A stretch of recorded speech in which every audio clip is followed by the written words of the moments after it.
இப்போ பழைய பில்டர் வந்து இங்க என்ன தப்பு பண்ணாங்க? ம். இப்போ நம்ம அதுல என்ன சேஞ்ச் பண்ண போறோம்? எதனால இது பண்றோம்? சைட் மாம்பாக்கம் சைட் இதில் என்ன பிரச்சனைனா பழைய பில்டர் வந்து பாதியிலே நிப்பாட்டிட்டு போயிட்டாங்க. இந்த பாதியில் நிப்பாட்டினது காரணம் என்னன்னா இந்த பில்டிங் வந்து சரியான மூலமட்டம் இருக்கும். நம்ம ரைட் ஆங்கிள் ட்ரையாங்கிள் மெத்தட் நம்ம சொல்லுவோம், இல்லைன்னா 3-4-5 மெத்தட்னு சொல்லுவோம்.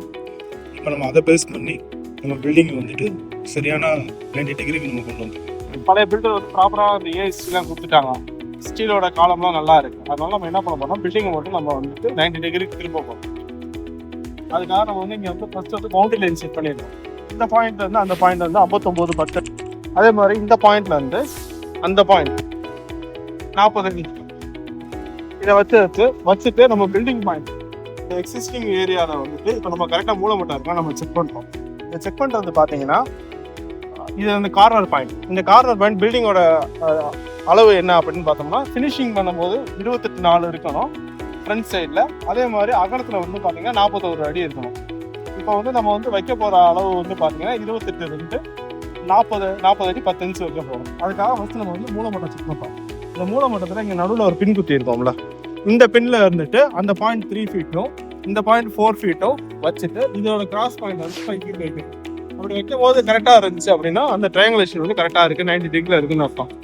அதே மாதிரி இங்கே நமக்குள்ள முன்னாடி வந்து ஆஃப்செட் ஏரியா நமக்கு கிளியராக இல்லை. இப்போ நம்ம ஆஃப்செட் ஏரியா வந்து பார்த்தீங்கன்னா இந்த பாயிண்ட்ல இருந்து பழைய காம்பவுண்டுக்கு ராடு விட்டுருக்காங்க. அந்த ராடு வரையும் பார்த்தீங்கன்னா கரெக்டாக வந்து 7 அடி 7 இன்ச் இருக்குது.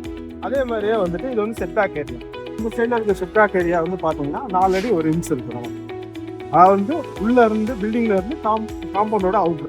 இந்த காலமோட லேப்பிங் பார்த்தீங்கன்னா ப்ராப்பராக வந்து பழைய பில்டர் பண்ண தப்போ வந்து எல்லாமே வந்து பார்த்தீங்கன்னா பேஸ்மெண்ட் இந்த அளவு ஒரே ஃபில் பண்ணியிருந்தாங்க. அப்போ நமக்கு வந்து லேப்பிங் பாயிண்ட் இருக்குது. இப்போ நமக்கு ப்ராப்பரான லேப்பிங் பாயிண்ட் இருக்குன்னா காலம் வந்து ஸ்ட்ரென்தன் இருக்காது. அதுக்காக வந்து ப்ராப்பராக லேப்பிங்காக நம்ம வந்து அப் டு இந்த பேஸ்மெண்ட் இந்த மார்க்ல இருந்து ஓவராலாக த்ரூ அவுட்டாக நம்ம உடச்சிருக்கோம், சிப் பண்ணி எடுத்துட்டு இப்போ நம்ம இந்த இடத்துல இருந்து ப்ராப்பராக வந்து இப்போ 60 mm ராடுக்கு வந்து 60 mm ராடு வந்து வீட்டில் வந்து 3.5 வைப்போம். அந்த 3.5 லேப்பிங்கை வச்சுட்டு போடுவோம். அந்த லேப்பிங் எதுவும் பேஸ் பண்ணி போடுவோம்னா IS 4/6 தான். அந்த IS 4/6 வந்து மினிமம் லேப்பிங்லேருந்து வந்து பார்த்தீங்கன்னா 50 × D அதை பேஸ் பண்ணி நம்ம போடுவோம்.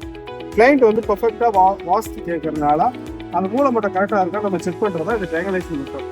இப்போ வந்துட்டு இப்போ இதை நம்ம செக் பண்ணி எடுத்துக்கோம். எல்லா சைடுமே ஓவராலாக வந்து 14 காலம் இருக்குது. அந்த 14 காலமும் நம்ம ப்ராப்பராக செக் பண்ணி எடுத்துட்டு இப்போ நம்ம லேப் பண்ணி பில்டிங்கை வந்து ரைஸ் பண்ணணும்.